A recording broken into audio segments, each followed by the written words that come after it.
Abdul Muttalib ওনার 9টা বেটাকে ডাক দিলেন। টোটাল ছিল 10 বেটা, আব্দুল্লাহ ইন্তিকাল করেছেন 9টা বেটা।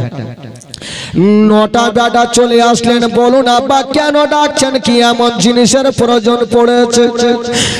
আব্দুল মুত্তালিব বলছেন, ওরে বেটারা, দেখছো আমার পাশে ইয়াতিম বসে আছে, আমার পাশে আব্দুল্লাহর নয়নতারা বসে আছে, আমার পাশে মামেনার কলেজা টুকরা বসে আছে।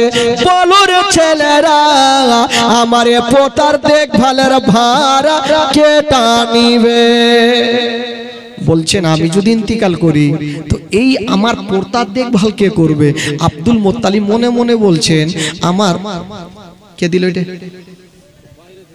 আচ্ছা বাইরে থেকে 5,000 নাকি কত আছে? 3,500 নাম বলেনি, বাইরে থেকে 3,500 টাকা পাঠিয়েছেন। দোয়া হবে, এখনই দোয়া হবে ভাই।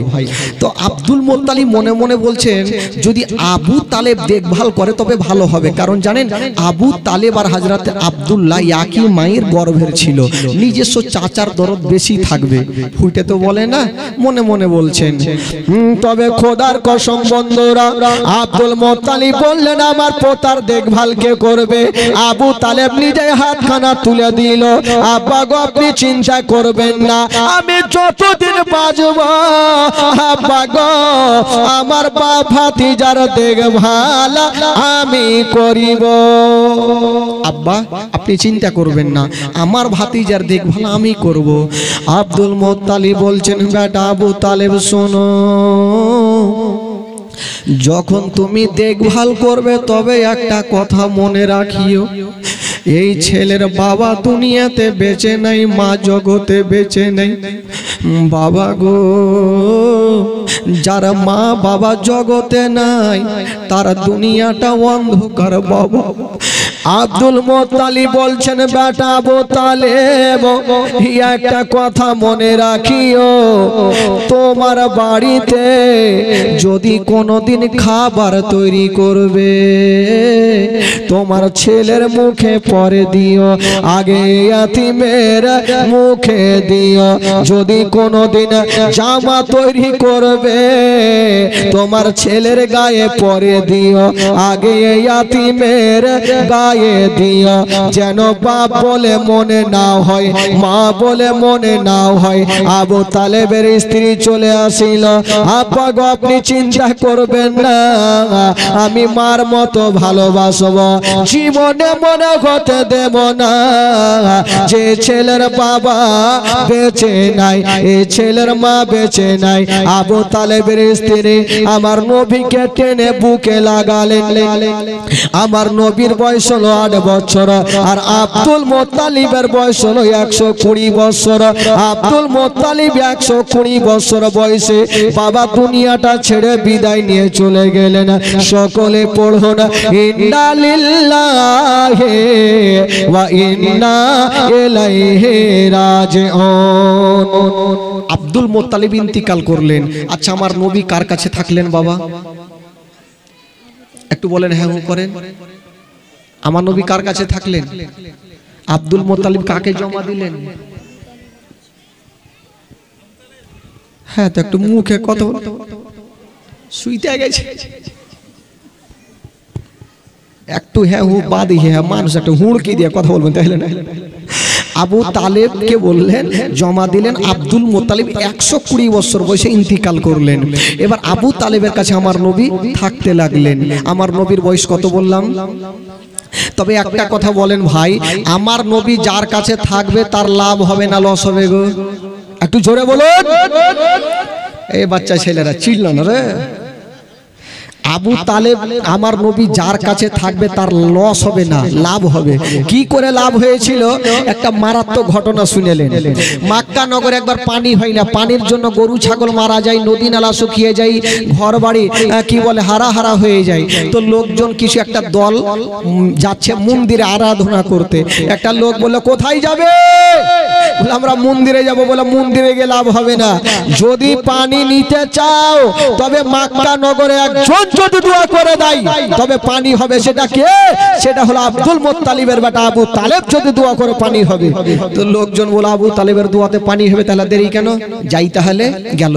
আবু তালেবকে বলছেন হুজুর দেরি করে না, তাড়াতাড়ি চলেন। বলো কি হয়েছে? বলল হুজুর গো আমাদের গ্রামে তাড়াতাড়ি চলেন, পানি হয় না, পানির জন্য গরু ছাগল মারা যায়, নদী নালা শুকিয়ে যায়, গাছপালা হারা হারা হয়ে যায়, তাড়াতাড়ি চলেন হুজুর, না হলে বরবাদ হয়ে যাবে। আবু তালেব বলছেন আল্লাহ আমাকে তারা বিশ্বাস করে এসেছে, আমি যাব আর পানির জন্য আল্লাহর কাছে দোয়া করব। যাই। আবু তালেব বের হচ্ছেন, বাবা আমার নবী 8 বছর বলছে বয়সে বলছেন চাচা। বলো কি হলো রে বাছা? চাচা আপনি কোথায় যাবেন? বললো বাবা আমি তো যাবো একটু পানির জন্য দোয়া করতে। বলে চাচা আমাকে নিয়ে যাবেন না? বলে তোর মাথা খারাপ, তোকে নিয়ে গিয়ে আমার লাভ কি আছে? তো আমার নবী বলছে চাচা আমাকে নিয়ে গেলে আপনার লস হবে না, বরঞ্চ লাভ হবে। জোরে বলুন সুবহানাল্লাহ। আবু তালেব নিয়ে যেতে চাই না, যে তোমার বয়স 8 বছর, এত হাজার হাজার লোকের ভিড়ে যদি তুমি কোথায় হারিয়ে যাও তো কোনখানে খুঁজে বেড়াবো? না, নিয়ে যাব না। আমার নবী মনে মনে বলছে আরে বেটা যা, কোন বেটা পানি দেই দেখছি, পানির মালিক না গেলে পানি হবে? বলে যা, কিন্তু না চাচাকে রাজি করে যাইতেই হবে। বলে চাচা নিয়ে চলেন। বলে না ভাতিয়ে নিয়ে যাবো না, যদি হারিয়ে যাও। আমার নবী একটা কথা বললেন চাচা আমি হারাবো না, একটা উপায় আছে। বললো কি উপায়? বলছে না চাচা আমাকে আপনি নিয়ে চলেন। চাচা ওই কাবা ঘরে হিলানা লাগিয়ে আমাকে বসিয়ে দিবেন। চাচা আপনি দোয়া করবেন, দোয়া যখন শেষ হবে চাচা আমাকে নিয়ে বাড়ি চলে আসিবে। চাচা আমি এক কদম হিলবো না, কথা দিলাম। ভাতিজা নিয়ে যাচ্ছি ঠিক, কিন্তু ভাগিস না ভাতিজা কোথাও, না হলে মান সম্মান চলে যাবে। চাচা আমি যাব না। গেল। এবার কাবা ঘরে হিলানা লাগিয়ে বসিয়েছে, আর আবু তালেব বলল ভাতিজা তুমি এখানে বসো, আর ওই যে হাজার হাজার লোকজন আছে ওখানে আমি গিয়ে দোয়া করে আসি। আমার নবী মনে মনে বলছে যা রে বেটা যা, কে পানি দেয় দেখছি, যা। আবু তালেব বেচারা চলে গেছে পানির জন্য দোয়া করতে। হাজার হাজার লোকজন আরাফাতের ময়দানে জমা, এ দোয়া শুরু করেছে। আবু তালেব হাত তুলেছে আল্লাহ পানি দাও, পানি দাও, পানি দাও।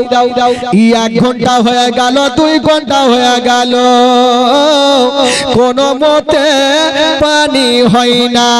আকাশ বাবা নীল হয়ে আছে, পানি হবে কোথায় থেকে? বাবা গো আকাশ থেকে পানি হয় না, আর আবু তালেবের চোখ দিয়া বাবা পানি বন্ধ হয় না। আবু তালেব মনে মনে করছে আজকে যদি পানি না হয় তাহলে মান সম্মান গেল, যা ছিল ওইটিও টিকবে না, কারণ আমাকে বিশ্বাস করে এসছে। আর আমার নবী দেখছে একবার আকাশের দিকে, একবার চাচার চোখের দিকে, কর রে বেটা দোয়া কর, কত করছি কর, খাস পাবি তখন আমি আছি। আবু তালেব দোয়া করছে, বেচারা টেনশনে কাঁদছে, চোখ দিয়ে পানি। 1 ঘন্টা হয়ে গেল, 2 ঘন্টা হয়ে গেল, পিছনে যারা দোয়া করছিল ওরা হুড়াহুড়ি চুলু করে গেছে, ওই ওকে হুড়া মারছে, ওই ওকে হুড়া মারছে। আচ্ছা বলেন তো ভাই নামাজের মধ্যে কথা বললে কি নামাজ হবে? একটু জোরে বলেন হবে? 3টা লোক নদীর ধারে নামাজ পড়ছে, নদীতে একটা এত বড় মাছ উঠেছে, ডান দিকের লোকটা নামাজ ছেড়ে বলছে বাপরে কত বড় মাছ, ওর নামাজ হবে? ওর তো গেল। বাম দিকে যে লোকটা আছে বলছে এই তুই কথা কেন বলি, তোর নামাজ হবে না। ওরও চলে আলো। ইমাম সাহেব চট করে বলছে আমি কথা কহিনি, ওরও চলে আলো। তো নামাজের মধ্যে কথা বললে ভাই নামাজ হবে না। পিছনে যারা ছিল এরা কিন্তু হুড়াহুড়ি শুরু করেছে, ওই ওকে হুড়া মারছে, ওই ওকে হুড়া মারছে, চল বাড়ি চল চল চল। আবু তালেবের দোয়াতে পানি হবে না, বাড়িতে যা শুরু চল। লোকজন কিন্তু আনাগুনা শুরু করেছে, আর আবু তালেব টেনশনে কাঁদছে, আল্লাহ পানি দাও না হলে যা মান সম্মান গেল, আজকে মান সম্মান টিকবে না। আবু তালেব 1 ঘন্টা হয়ে গেল, 2 ঘন্টা হয়ে গেল, বাবা কোনো মতে পানি হয় না, আর চাচার চোখ দিয়ে যেন পানি বন্ধ হয় না। ও যুবক বন্ধুরা, আমার দয়ার নবী মুস্তাফা 8 বছর বয়সে বাবা কাবা করে খিলানা লাগিয়ে দেখছে না, আকাশ থেকে পানি হয় না, আর চাচার চোখ দিয়ে পানি বন্ধ হয় না। আমার নবী ভাবছেন, আল্লাহ আজকে যদি আমার চাচার দুয়াতে পানি না হয়, আমার চাচার ইজ্জত চলে যাবে। আমার চাচার ইজ্জত যাওয়া মানে আমার বংশের ইজ্জত যাওয়া। আল্লাহ আমি আমার বংশের ইজ্জত যেতে দেব না, আমি আমার বংশের ইজ্জত যেতে দেব না, আমাকে ইশারা করতে হবে।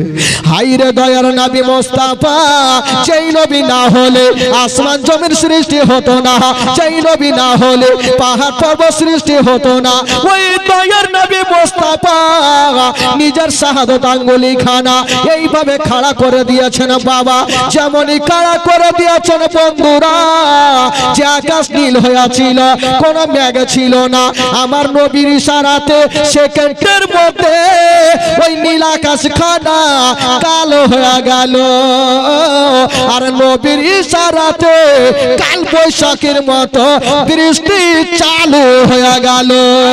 সুবহানাল্লাহ, জোরে বলুন। এত পানি হইতে লাগলো, কে কোনখানে ভাগলো ঢুড়ে পাই না, কারণ যে নদীগুলো শুকিয়েছিল এই নদীগুলা ভরে বাড়ি ঘর ডুবতে আরম্ভ করলো। লোকজন বলছে, আবু তালেবকে বলছে, হুজুর এবার দুয়া বন্ধ করে, না হলে ডুবে মরবো। এতক্ষণ পানির জন্য মরছিল, বলছে এবার ডুবে মরবো। আবু তালেব দুয়া ছেড়ে দিয়ে কুড়িয়েতে বৈশা আছে, পানি কিন্তু বন্ধ হয় না। হইবে কি করে, আমার নবীর অ্যান্টিনা তুলা আছে, আমার নবী তো আঙ্গুল তুলে রেখেছে, পানি কি আর বন্ধ হয়? হয়ে গেছে। লোকজন বলছে, হুজুর কোন দোয়া করলেন যে পানি বন্ধ হয় না, এবার ডুবে মরবো, তাড়াতাড়ি বন্ধ করেন। আবু তালেব বলছেন, পানি বন্ধ করো, কোনো মতে পানি বন্ধ হয় না।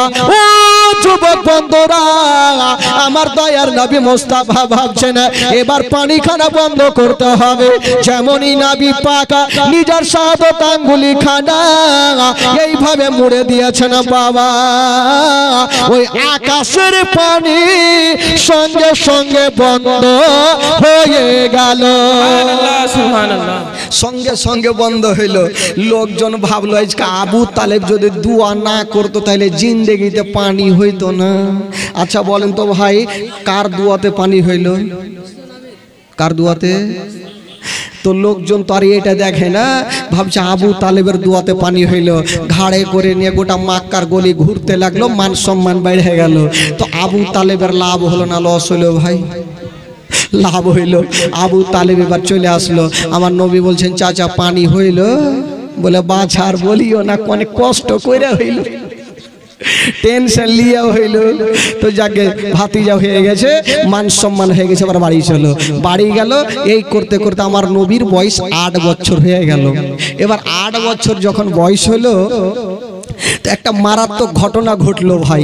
একটা পুরনো মেলা আমার নবী বন্ধ করেছিল।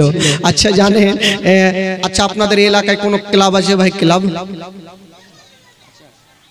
আছে? আছে একটু হ্যাঁ হু করেন, আছে তো? বন্ধ আছে। ক্লাব আছে কিন্তু বন্ধ হয়ে গেছে। তো আচ্ছা বলেন তো, ক্লাবের মধ্যে কি হাদিস কোরআনের শিক্ষা হয়? কি শিক্ষা হয়? কাটাং কাটাং, হয় ক্রাম বোর্ড হবে, না হলে তাস হবে, জুয়া হবে, ভাটি হবে, এগুলো তো শিক্ষা হবে। হাদিস কোরআনের কথা শিক্ষা হয় না ভাই। তো আমার নবী পাক কি করে ওই মেলায়, একটা পুরনো মেলা বন্ধ করে। আবু তালেব চাচা গোনেরা সামানপত্র রাত্রিবেলা নতুন নতুন জামাগুলা গোছাচ্ছেন। আমার নবী বলছেন, চাচা। বলে, কি হলো বাছা? চাচা আবার কোথায় যাবেন? বলল, ভাতিজা একটা পুরনো মেলা বসে, আমরা প্রত্যেক বছর যাই, এবারও যাব। আমার নবী বলছেন, মেলা যাবে? বলে, হ্যাঁ। তো আমার নবীকে বলছেন যে, ভাতিজা আচ্ছা তুমি কি মেলা যাবে? আমার নবী উত্তর করে না। তো আবু তালেব ভাবলো ভাতিজা হয়তো ছোট্ট, লজ্জা করছে, 12 বছর বয়স। তো ভাতিজা চিন্তা নেই, চলো তোমাকেও মেলা নিয়ে যাব। আমার নবী দেখেন মেলার খাটিয়া কি করে খাড়া করে। তো আবু তালেব বলছেন, ভাতিজা তোমাকে নিয়ে যাব, একটা শর্ত আছে। কি শর্ত? বলছেন, ভাতিজা তোমাকে মেলা নিয়ে যাব, তবে মেলাতে বেশিক্ষণ রাখবো না। কেন চাচা? বলল ভাতিজা তোমাকে কিছু খেলনা গুলা দেব, তুমি বাড়ি চলে আসবে, আমরা পরে বাড়ি আসবো। ভাতিজা তোমাকে খেলনা দিয়ে দেবো, চলে আসবে, আর আমরা পরে আসবো। আমার নবী বলছেন চাচা ঠিক আছে, যা বলছেন চলেন তো আগে মেলা দেখি। গেল তো আমার নবীকে কিছু খেলনাগুলা দিল। আমার নবী কিন্তু মেলা থেকে বেরিয়ে আসছেন। ধরেন এটা মেলা, আর মেলা থেকে একটু বেরিয়ে গেছেন একটা 70 বছরের বয়স্ক লোক, চুল দাড়ি পাকা, সামনে দিক থেকে হাঁপাচ্ছে, দৌড়াচ্ছে আর চলে আসছে। আমার নবী বলছেন চাচা একটু দাঁড়িয়ে যান। ওই লোকটা দাঁড়ালো, ওই লোকটা দাঁড়িয়ে গেছে। ভাতিজা কি খবর? বাবা কে তুমি? বলছেন চাচা হিয়া তো দৌড়াচ্ছেন আর হাঁপাচ্ছেন, চাচা কোথায় যাবে না? বলছে বাবা রে তুমি কি জানো না? আচ্ছা বলো। ওই কানের মধ্যে তোমার কিছু আওয়াজ আসতেছে। আমার নবী বলছেন চাচা এ তো ঢোল তাবলার আওয়াজ আসছে। বলছেন বাবা ওই মেলার মধ্যে ওই দলের মধ্যে লেনদেন হবে, বিহার লেনদেন আলাদা লেনদেন হবে, চিন্তা নাই ভাই। তো আমার নবী বলছেন চাচা মারাত্মক ঘটনা শুনেন ভাই। আচ্ছা একবার যিনারা আছেন এই পবিত্র সভাতে একবার গোটা মাজমা হাত তুলে বলুন তো সুবহানাল্লাহ। চাচা মন খুলে বলেন, আজকে মনকে ঝাং রাখবেন না, হাত তুলে বলুন ইয়া রাসূলুল্লাহ, ইয়া রাসূলুল্লাহ। হ্যাঁ টাটকা হয়ে থাকেন আজকে, চিন্তা নাই। তো ওই লোকটা 70 বছরের বয়স লোকটা বলছে বাবা ওই দেখছো ঢোল বাজছে? বলে হ্যাঁ বাজছে। বলছেন বাবা ওই দলের মধ্যে কত সুন্দরী সুন্দরী মেয়েগুলা নাচ করে, আর যে যেমন টাকা দেবে তেমন তাকে রূপ দেখাবে। আমিও টাকা নিয়ে যাচ্ছি, আমিও টাকা দেব, আর ভালো ভালো নাচ দেখিব।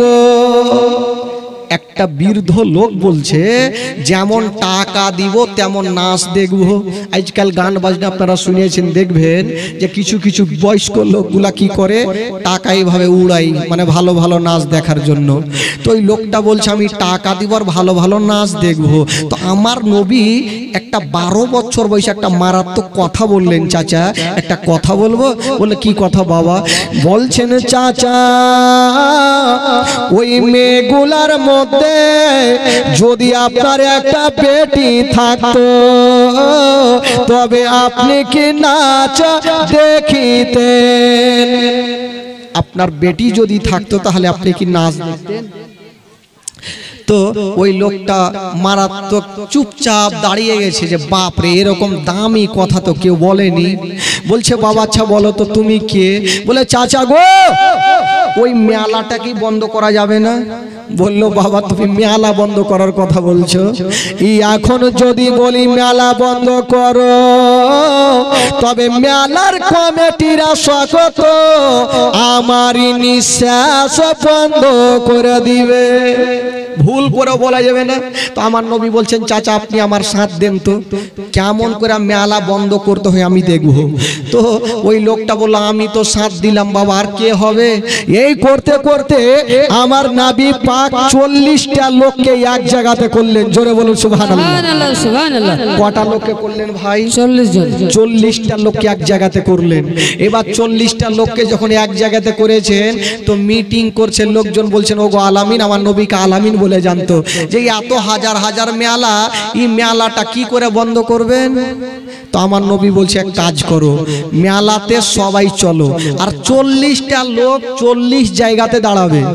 আমি ইশারা করব, 1 নম্বরে যে থাকবে তখন বলবে মেলা চলবে না, মেলা বন্ধ করো।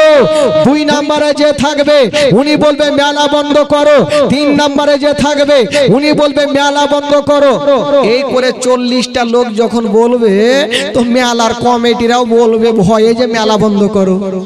তো এই আলোচনা হইলে যাচ্ছে, তো ওই 40টা লোকের মধ্যে একটা হ্যাঁকড়া লোক ছিল। হ্যাঁকড়া বুঝলেন? হ্যাঁকড়া জি, মানে যাকে মোটা বুঝতে বলে, ও কিছু বুঝবেন, আগে 2-4 ঘোড়া লাগিয়ে দিবে, তারপরে কিছু করার আছে।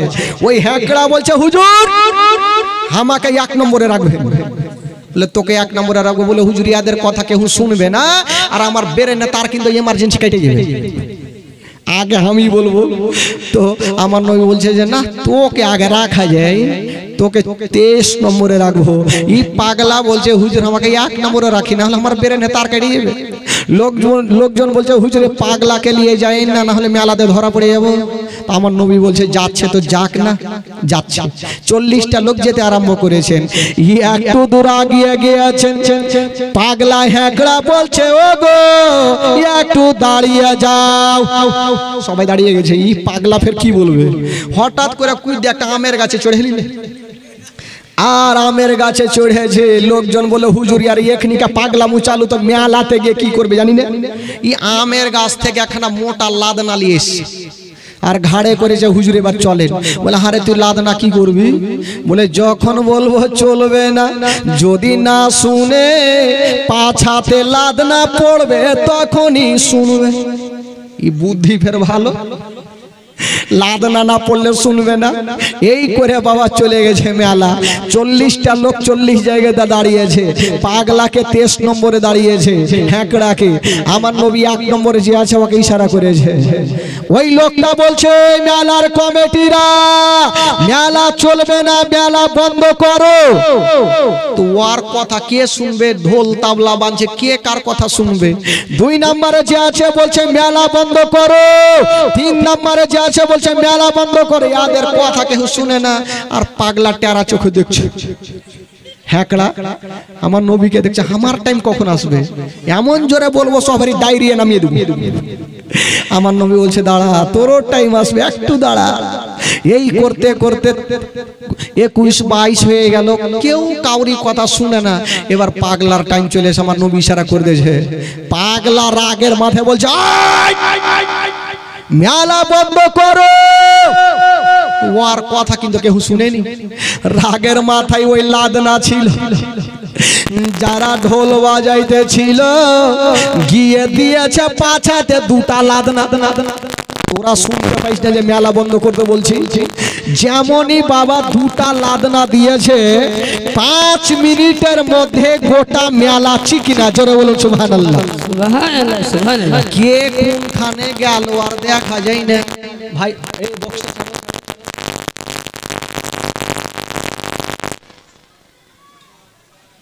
কে কোনখানে ভাগলো আর দেখা যায় না। সবাই চলে গেছে, কমিটিও চলে গেছে, আমার নবীও চলে গেছে। এবার কমিটিগুলা একটা গাছের তলাতে আলোচনা করছে, আরে আমাদের এত পুরানা মেলা কে ভাঙলো, আমরা চোরকে ধরতে পারলাম না। আলোচনা চলছে, আর ওই হ্যাঁকড়া ওই রাস্তা দিয়ে চলে যাচ্ছে। পাগলা বলছে তোমরা কি করছো? বলে ভাই বলিও না তো, আমাদের পুরানা মেলাকে ভেঙে দিয়েছে, মন মেজাজ ভালো নেই। তো বলছে তোদের ভাগ্য ভালো, মেলা ভেঙেছি, তোদের কোমর ভাঙিনি। ইয়ারা বলছে আরে পাগলা কি ছিল নাকি? বলে তুমি কি ছিলা? বলে ছিলা, যার কাছে লাদনা ছিল ওটা হবি।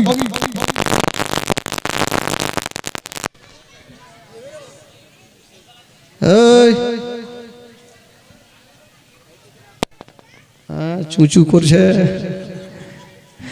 এবার পাগলা কিন্তু ধরা পড়ে গেল। লোকজন বলে এই তো পাগলা ছিল। আচ্ছা তোমাদের মালিক কে ছিল একটু বলো তো? তো চট করে বলে ফেলো আমাদের মালিক হলো আলামিন। ধরা পড়ে গেল। এবার যেমনই ধরা পড়ে যাওয়া, লোকজন এবার আবু তালেবের কাছে হাজির হয়ে গেল।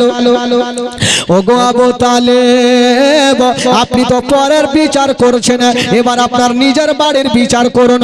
বললো কি হয়েছে? বললো আপনার ভাতিজা আমাদের মেলাকে ভঙ্গ করে দিয়েছে। আমার নবী বলছেন ঠিক আছে যাও, তোমরা বিচার চেয়েছো, আমি বিচার দেব। লোকজন চলে গেল।